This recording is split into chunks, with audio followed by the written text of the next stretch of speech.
Adaptation. Adaptation क्या है? Adaptation यानी कि वो एक प्रोसेस होता है या फिर वो फीचर्स होते हैं एक लिविंग ऑर्गेनिज्म के, जो एक पर्टिकुलर एनवायरनमेंट में सर्वाइव करने में उसकी सहायता करता है ना, द प्रोसेस, और we can say the special features that helps an organism to survive in its environment. Then habitat. Habitat क्या क्या है बेटा? वो एक नेचुरल एनवायरनमेंट है जहां पर एक ऑर्गेनिज्म क्या करती है, वो वहां पर रहती है। ठीक है, it's a natural environment where an organism lives. तो बेटा उसमें क्या क्या आ जाता है? सॉइल है, वाटर है, टेम्परेचर है, ये सभी जो है हैबिटेट का एक भाग होता है। ओके, तो आज हम क्या पढ़ने वाले हैं बेटा, बताइए आप लोग। ये तो हमने पढ़ लिया। अब हैबिटेट की हमने बात की है, तो हैबिटेट जो है वो कई प्रकार के होते हैं, है ना। वासस्थल जो होती है वो कई प्रकार से हम उसको डिवाइड कर सकते हैं। तो देखते हैं आज हम types of habitat. Types of habitat.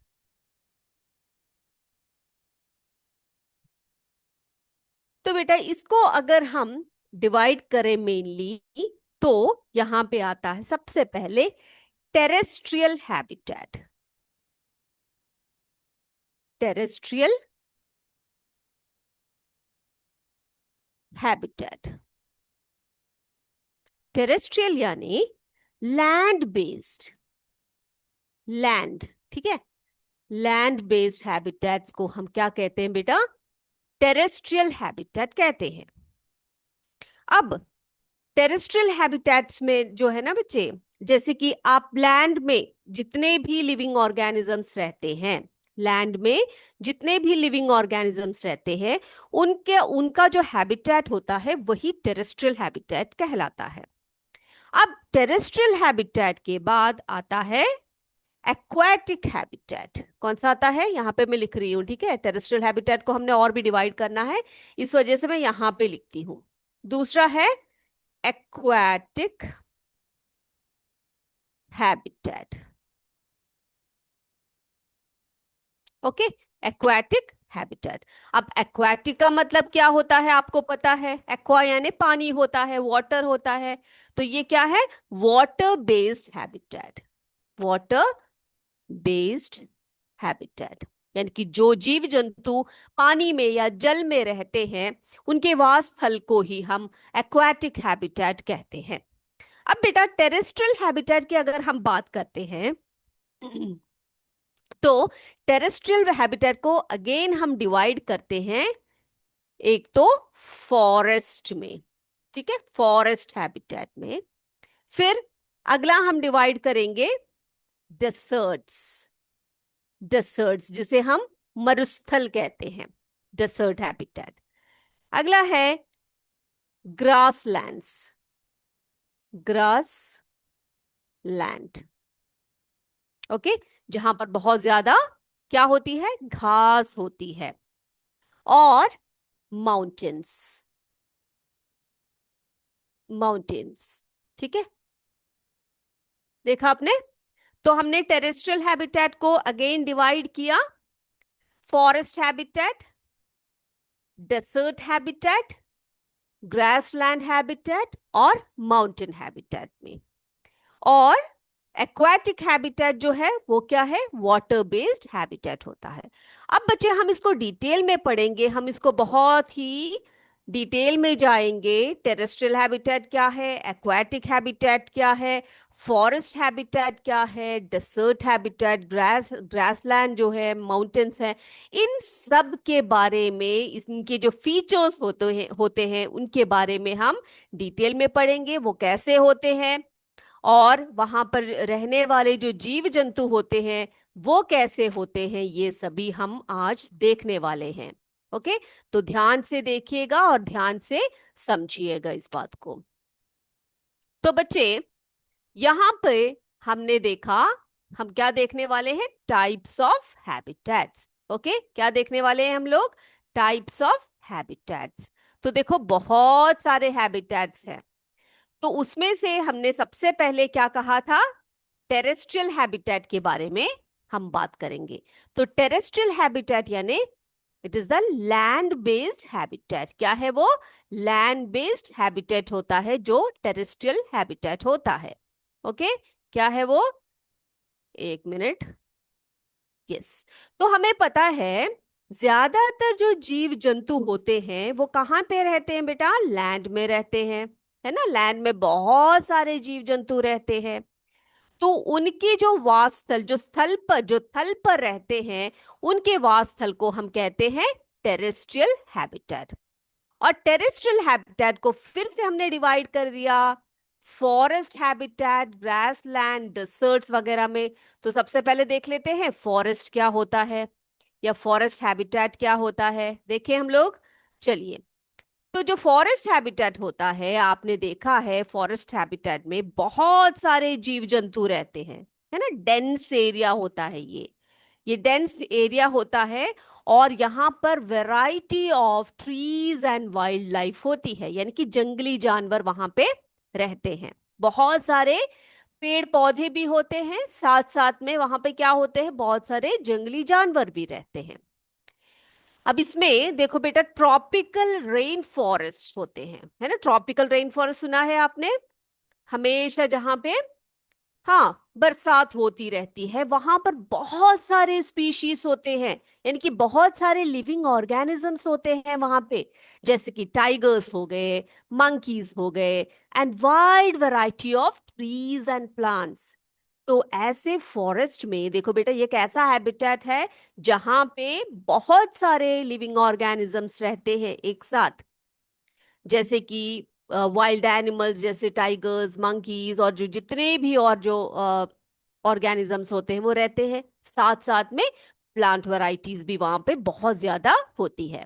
Okay, तो ये समझ में आया फॉरेस्ट हैबिटेट क्या होता है? वो एक डेंस एरिया होता है with variety of trees and wild life. Okay, अब अब अगला टेरेस्ट्रियल जो हैबिटेट है वो है कौन सा? देखेंगे हम लोग, अगला देखेंगे हम लोग डेसर्ट देख लेते हैं, है ना।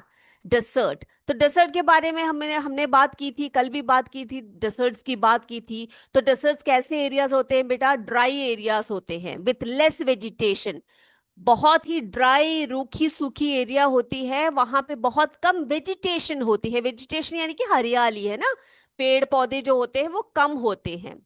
And there are specialised animals, वहां के जो एनिमल्स होते हैं ना वो कुछ स्पेशल ही होते हैं। जैसे कि हमने पढ़ा था कल कैमल्स और कैक्टस के बारे में, सब पढ़ा था, है ना बेटा, कि जो डेसर्ट के एनिमल्स और जो प्लांट्स होते हैं उनकी क्या क्या स्पेशलिटीज होती है, वो कैसे अडेप्टेड होते हैं, अपने आप को कैसे अडेप्ट करते हैं अकॉर्डिंग टू देयर एनवायरनमेंट, पढ़ा था हमने। तो एग्जाम्पल्स ऑफ डेसर्ट हैबिटेट, इसमें जो जीव जंतु होते हैं, लिविंग ऑर्गेनिजम्स वहां के होते हैं, वो उसमें क्या क्या आते हैं? कैक्टस प्लांट आता है, कैमल्स आते हैं, स्नेक्स आते हैं, जो कि well adapted to conserve water and withstand high temperatures. ठीक है, यानी कि उनकी बॉडी या उनके ऐसे फीचर्स होते हैं जो कि हाई टेम्परेचर को क्या कर सकते हैं? वो सह सकते हैं, क्योंकि वहां का टेम्परेचर बहुत हाई होता है। और वहां पर जो है पानी की बचत होना बहुत बहुत जरूरी होता है। पानी को स्टोर करना या कम पानी में गुजारा करना बहुत जरूरी होता है ना। तो हमने देखा कि कैमल हो, चाहे कैक्टस प्लांट हो, चाहे अन्य जो इंसेक्ट्स वहां के होते हैं, या फिर जैसे स्नेक्स वगैरह जो रेप्टाइल्स होते हैं, ये सब कैसे होते हैं बेटा? वे जो है वो उस पर्टिकुलर जो जगह है, यानी कि जो डेसर्ट्स है, वहां के लिए उनकी बॉडी के फीचर्स बहुत ही स्पेशलाइज्ड होते हैं। ओके, ये क्लियर हो गया? डेसर्ट हैबिटेट क्या है, समझ में आया बेटा? These are the dry areas with less vegetation and specialised animals. Example पूछे तो आप आराम से लिखिए, कैक्टस, कैमल्स, स्नेक्स एक्सेट्रा। क्यों भाई? क्योंकि वे they are well adapted to conserve water and withstand high temperature. चाहे कितनी भी गर्मी हो, उसको वो लोग क्या कर लेते हैं बच्चे? उसको सहन कर लेते हैं। ओके, अब हम आते हैं ग्रासलैंड्स की तरफ। ग्रासलैंड्स जो होते हैं ना बच्चे, ग्रासलैंड्स जैसे कि आपने देखा बहुत ही ओपन एरिया होते हैं with grasses and few trees. देखो, खुला सा मैदान जैसी जगह होती है और वहां पर जो है ट्रीज कम पाए जाते हैं और ग्रासेस ज्यादा होती है, लंबे लंबे ग्रासेस होते हैं वहां पे। और यहाँ पर कैसे जीव रहते हैं बच्चे? यहाँ पर जो है कैसे जीव रहते हैं? Yes, examples like they include zebras, Lions, ये सभी जो है इस तरह के ग्रासलैंड्स में खूब अच्छे से सरवाइव कर लेते हैं। ओके, और वेजिटेशन की बात हमने की, ग्रासेस है ना, ग्रास जो है, ग्रासलैंड है, ग्रासलैंड्स हैं, तो वहां पर क्या होना चाहिए? ग्रास होना चाहिए, घास होनी चाहिए। तो ये बात क्लियर हो गई बेटा आपको? तो मैंने आपको बताई ये ओपन एरियाज होते हैं, ग्रासलैंड्स जो होते हैं, यहाँ पर बहुत सारे जीव जैसे लायंस हो गए, जेब्रास हो गए, ये सभी वहां पर जो है उस पर्टिकुलर हैबिटेट में जो है बहुत ही आराम से ये जीते हैं। तो देखा आपने, ग्रासलैंड्स की जो फीचर्स है वो देख लिया हमने। अब बेटा अगला टेरेस्ट्रियल हैबिटेट जो है वो है माउंटेन्स। ठीक है, तो माउंटेन एरियाज में कैसे होते हैं? कैसे होते हैं आप देख सकते हो चित्र में, क्या है? हाई रीजन्स होते हैं, है ना, काफी ऊंची जगह होती है। और ऐसी ऊंची जगहों पर आपको पता है कोल्ड क्लाइमेट्स होते हैं, बहुत ही ज्यादा बर्फ गिरने वाली जगह, बहुत ठंडी जगह होती है। और वहां के प्लांट्स भी कैसे होते हैं बेटा? यूनिक होते हैं, है ना। जैसे कि हमने कल पढ़ा था, देवदार प्लांट्स के बारे में पढ़ा था, उसकी जो ट्रीज होती है, उसकी जो ब्रांचेस होती हैं वो कैसे स्लोपी होते हैं, ताकि स्नोज वगैरह पड़े तब भी वो स्लाइड कर देते हैं, स्लाइड कर जाते हैं उनके ब्रांचेस में से। और एनिमल्स कैसे होते हैं बेटा? वहां पर बहुत तरह के एनिमल्स होते हैं, जैसे कि माउंटेन गोट्स होते हैं, वाइल्ड याक्स, स्नो लेपर्ड्स वगैरह होते हैं, जिनकी बहुत ज्यादा फर होती है उनकी बॉडी में, है ना। तो इससे क्या होता है? वो प्रोटेक्टेड रहते हैं। किससे प्रोटेक्टेड रहते हैं? उनकी वहां का जो कोल्ड क्लाइमेट है उससे उनका शरीर जो है वो काफी अडेप्टेड होता है, वेल अडेप्टेड होता है। Is this clear? तो टेरेस्ट्रियल हैबिटेट में हमने क्या क्या देखा बेटा? टेरेस्ट्रियल हैबिटेट जो है उसमें हमने देखा डेसर्ट्स देखे, फॉरेस्ट के बारे में बताया आपको, ग्रासलैंड्स के बारे में बताया और माउंटेन्स के बारे में बताया। ओके, अब एक्वाटिक क्या है? एक्वाटिक हैबिटेट्स क्या होते हैं? मैंने आपको बताया था कि ये वाटर बेस्ड हैबिटेट्स होते हैं, है कि नहीं। और यहाँ पे जो है कुछ एग्जाम्पल अगर हम एक्वाटिक हैबिटेट्स की बोले तो पॉन्ड्स, लेक्स, रिवर्स, ओशियंस, ये सभी जो है एग्जाम्पल्स हैं एक्वाटिक हैबिटेट्स के। ठीक है, कौन कौन से हैं बेटा? जितने भी वाटर रिजर्वॉयर्स होते हैं जिसमें बहुत सारे जीव जंतु रहते हैं, वो उनका हैबिटेट है। ठीक है, वो कैसा हैबिटेट है? जल पर बेस्ड, यानी कि वाटर बेस्ड हैबिटेट है, जिसको हम एक्वाटिक कहते हैं। ठीक है, एक्वाटिक हैबिटेट्स कहते हैं। लेक्स, रिवर्स, पॉन्ड्स, ओशियंस, ये सभी क्या है? Aquatic habitats. तो एग्जाम्स में पूछा जाएगा आपसे कि give some examples for aquatic habitats. तो एक्वाटिक हैबिटेट्स के एग्जांपल पूछेंगे तो आप लिखेंगे ना अच्छी तरह से? क्या क्या लिखोगे? यही सब एग्जांपल्स आप लिखोगे। ओके, अब यहाँ पे आपको पता है बहुत वैरायटी ऑफ लिविंग ऑर्गेनिजम्स रहते हैं पानी में, है कि नहीं? Star fishes, sharks, dolphins, different kinds of fishes, jelly fishes, octopus, ऐसे सब बहुत सारे जीव जो हैं कहाँ रहते हैं? ओशन में, सीज में सब रहते हैं। ओके, अब ये बात भी आपको क्लियर हो गई। तो क्या है? एक्वाटिक हैबिटेट क्लियर हो गया। अब बेटा एक और चीज है, एक और हैबिटेट की हम बात करते हैं। जैसे कि कुछ ऑर्गेनिजम्स होते हैं जो पानी में और लैंड में एक समान जी सकते हैं। आपको पता है उन ऑर्गेनिजम्स को हम क्या कहते हैं? Such organisms are known as amphibians. क्या कहते हैं बेटा उनको? हम एम्फीबियंस कहते हैं। ठीक है, एम्फीबियस हैबिटेट्स। तो some animals like frogs, toads, salamanders, ये सभी क्या है बेटा? एम्फीबियंस कहलाते हैं, because they can live in water as well as on the land. तो जल में भी रह सकते हैं, थल में भी रह सकते हैं। तो ऐसे जीवों को हम क्या कहते हैं? एम्फीबियंस कहते हैं। और उनकी जो रहने की जो व्यवस्था होती है, जो हैबिटेट होती है, उसको हम एम्फीबियस हैबिटेट कहते हैं। क्या कहते हैं बेटा उसको? हम एम्फीबियस हैबिटेट कहते हैं। Is this clear? ये क्लियर हो गया बेटा? तो ये तो था टाइप्स ऑफ हैबिटेट्स। देखा आपने, टेरेस्ट्रियल हैबिटेट भी होता है, एक्वाटिक हैबिटेट भी होता है। टेरेस्ट्रियल को हमने फिर से डिवाइड किया फॉरेस्ट, डेजर्ट, ग्रासलैंड्स, माउंटेन्स में, और एक्वाटिक हैबिटेट के फीचर्स भी मैंने अभी आपको बता दिए। ओके, ये क्लियर है सभी को? अब बेटा हमने बायोडाइवर्सिटी की बात की थी। क्या की थी हमने? बायोडाइवर्सिटी की बात की थी। तो बायोडाइवर्सिटी क्या है बताया था मैंने आपको, जहां पर बहुत सारे लिविंग ऑर्गेनिजम्स जो है रहते हैं। लेकिन जैसे जैसे पॉपुलेशन बढ़ा है हमारा, है ना, मनुष्य का पॉपुलेशन बढ़ा है, और जैसे जैसे जो है हमारे हैबिटेट के लिए हम लोगों ने क्या करना शुरू कर दिया बच्चे? हम लोगों ने जो है पेड़ों को काटना शुरू कर दिया, है कि नहीं? हम लोगों ने क्या करना शुरू कर दिया? पेड़ों को काटना शुरू कर दिया। जो जंगली जीव है या जानवर है उनको हमने क्या कर दिया? उनके घर नष्ट होने लगे, जंगल को काट के शहर बनाने लगे हम लोग। तो बेटा loss of homes, food and other resources for plants and animals leads to the habitat destruction. उनके हैबिटेट्स क्या होने लगे बच्चे? वो नष्ट होने लगे, है ना? तो ये प्लांट्स एनिमल्स और जो इंसेक्ट्स है वो कम होते जा रहे हैं, दिन बर दिन क्या होते जा रहे हैं? दिन बर दिन कम होते जा रहे हैं। तो इसी को हम कहते हैं डिक्लाइन इन बायोडाइवर्सिटी। डिक्लाइन का मतलब क्या होता है बेटा? गिरावट, है ना?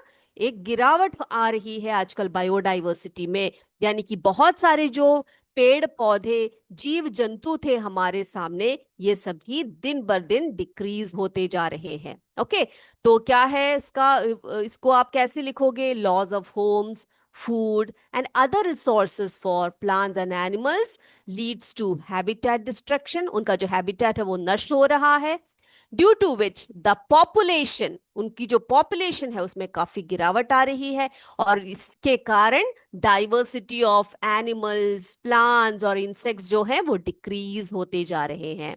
ठीक है, एक एग्जाम्पल आपको बता देते हैं। ये जो आपको चित्र में दिखाई दे रहा है ये बंगाल टाइगर है। इसका जो पॉपुलेशन है वो इसके हैबिटेट लॉस होने के कारण, ह्यूमन एक्टिविटीज, हम लोगों के कारण क्या हो रहा है बेटा? इसका पॉपुलेशन दिन बर दिन घटता जा रहा है। और एक और एग्जांपल देते हैं आपको, चीटा, है ना? तो जो चीटा होती है ये भी अपनी नेचुरल हैबिटेट से क्या हो रही है? इनके नष्ट हो रहे हैं। और इसको क्या करने के लिए बेटा? इनको जो है चीटा री इंट्रोडक्शन प्रोजेक्ट जो सरकार की तरफ से आई है, इनके बचाव के लिए, इनके प्रोटेक्शन के लिए आ रही है। ठीक है। और बेटा एक बर्ड है जिसे हम ग्रेट इंडियन बस्टर्ड कहते हैं, इनकी पॉपुलेशन भी जो है बहुत ही कम होती जा रही है। ये ज्यादातर गुजरात, राजस्थान और महाराष्ट्र के हैं। और बेटा यहाँ पर जो है, यहाँ पर इनको प्रोटेक्टेड एरियाज जो है डिक्लेयर किए गए हैं। ओके, ताकि क्या हो सके? इनका भी क्या हो सकते? भला हो सके, ताकि वो भी आराम से जी सके। तो आपको समझ में आया क्या है ये? तो बंगाल टाइगर है, बंगाल जो टाइगर्स हैं उनको प्रोटेक्ट करने के लिए भी सरकार की तरफ से बहुत ज्यादा कोशिश हो रही है, जिसे हम प्रोजेक्ट टाइगर के नाम से जानते हैं। ठीक है, तो उसके बारे में अगले क्लास में हम बात करेंगे बेटा। अभी हमारा समय हो रहा है, आपसे कुछ सवाल करने हैं। आपसे क्या करना है? कुछ क्वेश्चंस पूछने हैं हमें। तो उस क्वेश्चन को पूछने के लिए ना बच्चे क्या करने वाले हैं, आप सभी बच्चे अपने नोटबुक्स लेकर तैयार हो जाइए। कोई भी डाउट हो तो आप पूछ सकते हैं। ठीक है, तो चलिए हम अभी शेयर करते हैं क्वेश्चंस आपके साथ। तो सभी बच्चे क्वेश्चंस को अच्छे से पढ़िए, और ऑप्शंस दिए गए हैं आपको, आप उसमें से करेक्ट आंसर फाइंड आउट करके लिखिए, ABC करके लिखिएगा। ओके, तो पहला क्वेश्चन पे जाते हैं हम लोग। What does biodiversity refer to? Biodiversity से क्या मतलब है? The variety of different plants and animals in an area. दूसरा है the number of people in a city, the size of a tree, the colour of flowers. तो biodiversity से आप क्या समझते हो? इन चारों ऑप्शंस में से आपने सही ऑप्शन को क्या करना है? चुनना है और अपने नोटबुक में लिखना है। ओके, चले हम अगले क्वेश्चन की तरफ। अगला क्वेश्चन देखते हैं। Next question is, which of the following is a characteristic of a shrub. तो बेटा हमने हर्ब्स, श्रब्स, ट्रीज के फीचर्स पढ़े थे, कैरेक्टरिस्टिक्स पढ़े थे। तो आपने ये बताना है कि श्रब के कौन से कैरेक्टरिस्टिक्स हैं जो नीचे दिए गए हैं, इसमें से कौन सा है। पहला तो है grows very tall with a thick trunk, has many woody stems starting close to the ground, has a soft green stem, then D है needs no support to grow। पहला ऑप्शन है काफी लंबे लंबे होते हैं ये, और इनकी जो तना होता है वो काफी मोटा होता है। श्रब के बारे में क्या सही है वो आपने बताना है। ओके, अगला है has many woody stems starting close to the ground, यानी कि जो ग्राउंड लेवल है वहां से ही काफी वुडी स्टेम्स जो है निकलते हैं। ओके, और has a soft green stem. आप सोचिए श्रब की क्या फीचर्स है इसमें से। Needs no support to grow, इनको ग्रो करने के लिए कोई सपोर्ट की आवश्यकता नहीं है। जो अप्रोप्रिएट आंसर है वो आपने लिखना है। अब तीसरा देखिए बेटा, तीसरा क्वेश्चन क्या है। What type of root system do monocots typically have? किस प्रकार का रूट सिस्टम होता है मोनोकॉट प्लांट्स में। टैप रूट सिस्टम होता है, फाइब्रस रूट सिस्टम होता है, both A and B, none of the above. बताइए आप मुझे कौन सा सिस्टम होता है। टैप रूट सिस्टम यानी कि जो मोनोकॉट प्लांट्स होते हैं उनमें किस प्रकार का रूट सिस्टम होता है, बताइएगा आप। फाइब्रस होता है या सॉरी टैप रूट सिस्टम होता है, फाइब्रस रूट सिस्टम होता है, या ये दोनों होते हैं, या इनमें से कोई भी नहीं। ठीक है, चलिए अगले सवाल पर जाए हम लोग। अगला है which adaptation helps camels survive in the desert. Which adaptation helps camels survive in the desert. यानी कि कैमल के कौन से एडेप्टेशंस हैं जो कि उनको मरुस्थल में या डेसर्ट में वो सरवाइव कर जाते हैं। Long legs with wide hooves, thick fur, ability to fly, short legs. आप बताइए बेटा इसमें से कौन से फीचर्स हैं जो एक कैमल को क्या करने देते हैं, क्या करने देते हैं, सरवाइव कर पाते हैं डेसर्ट में। ओके, चौथा क्वेश्चन ये हो गया आपका। अब पांचवा प्रश्न देख लीजिए। Which of the following is not a habitat. इसमें से कौन सा जो नीचे दिए गए हैं इनमें से जो एक हैबिटेट नहीं है। ठीक है, कौन सा है बताइए। Forest, dessert, tree, ocean. Question को ठीक से देखिए बेटा, आराम से देखिए। इसमें से जो एक हैबिटेट नहीं है वो आपने बताना है। ओके, चलिए अगले पर चले।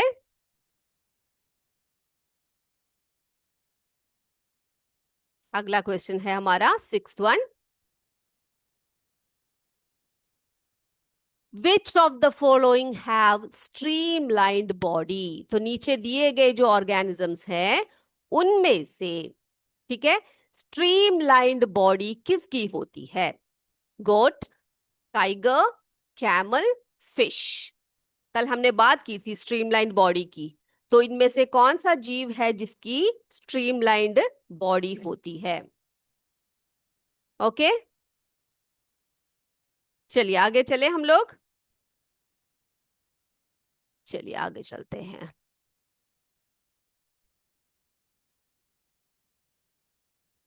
सेवेंथ क्वेश्चन है which of the following has thick and fleshy stem.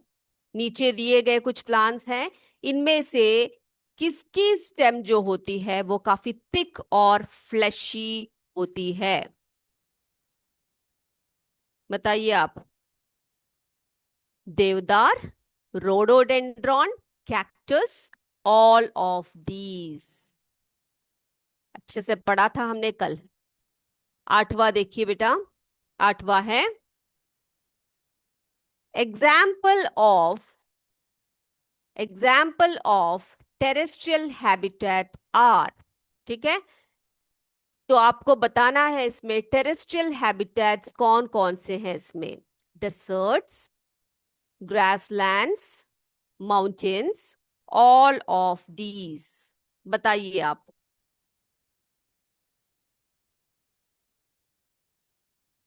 Ji, desserts है, ग्रासलैंड्स है, माउंटेन्स है, ऑल ऑफ दीज, ओके। अगला है veins are present in. Veins are present in, veins जो है वो किस में पाई जाती है। वेन्स जो है वो किन में पाई जाती है इनमें से, स्टेम, रूट्स, लीव्स या सीड्स में, किस में पाई जाती है बताइए। ओके, देख लिया। ये हमारा 9वां प्रश्न है। अब हम जाते हैं 10th क्वेश्चन की तरफ। ये हमारा 10th question, tomato plants are herbs, shrubs, trees, none of these। Tomato plant क्या है, हर्ब है, श्रब है, ट्री है, या इनमें से कोई भी नहीं है। ओके, चलिए बेटा, अब हम आंसर की तरफ चले हमारे। आई होप सबने कर लिए होंगे। चलिए हम आंसर देखते हैं। ओके, बायोडाइवर्सिटी का मतलब क्या होता है बच्चे। यहाँ पे ये रहा आंसर, इसका फर्स्ट क्वेश्चन का आंसर है, जी हाँ, variety of different plants and animals in an area. Okay, second one देखते हैं। Which of the following is a characteristic of A shrub. आपको बताया था मैंने, हमने चित्र के सहायता से पढ़ा भी था कि नीचे से ग्राउंड लेवल से ही वुडी स्टेम्स जो होते हैं उसके आते हैं। और which type of root system do monocots typically have. जिन प्लांट्स जो मोनोकॉट प्लांट्स होते हैं उनमें किस प्रकार का रूट सिस्टम होता है बेटा, फाइब्रस रूट सिस्टम होता है। ओके, अगला, which adaptation helps camel survive in the desert. क्या है उनकी अडेप्टेशन, उनकी लेग्स जो है लॉन्ग होती है और उनकी हूव्स जो होती है काफी वाइड होती है। ओके, चलिए अब पांचवे का आंसर देखते हैं। Which of the following is not a habitat. देखो, फॉरेस्ट हैबिटेट है, डेजर्ट है, ओशियन है, यहाँ पे ट्री जो है वो एक हैबिटेट नहीं है।